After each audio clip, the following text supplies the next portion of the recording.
I love Moses to death. Don't get me wrong.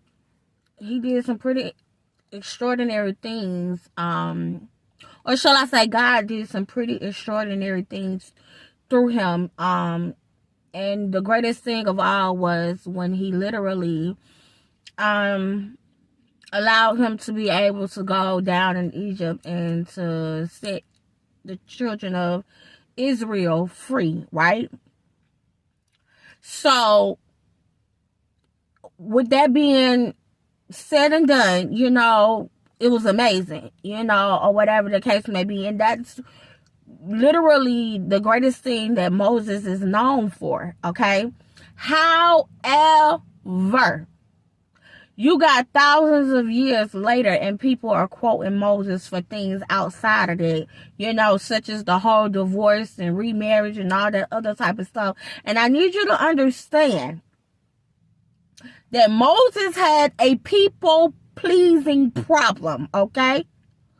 And that people-pleasing problem, it spilled over because, see, here's the thing with people-pleasing. Let me tell you something.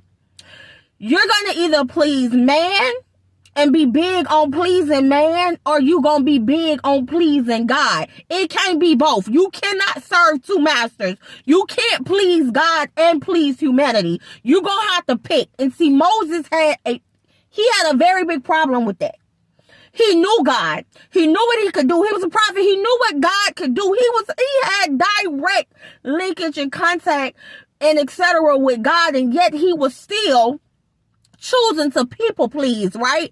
And it got so bad and so out of hand that he used to get angry and frustrated all the time because he would let these people peer pressure him into doing things God said not to do. So in the midst of talking about Moses and trying to give Moses credit for certain things that he's not supposed to be getting credit for, you got to keep that in mind. You got to understand too, Moses messed around and upset God so much to he wasn't allowed even in the promised land. God showed him the promised land.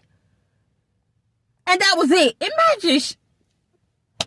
Imagine you don't work hard to do something and then you don't get to go in there because of your disobedience on trying to please other people that ain't superior. That's exactly what happened. Because the final straw was him literally striking a rock that God told him to speak to in order for water to come out, because you robbed God of his glory in front of his people.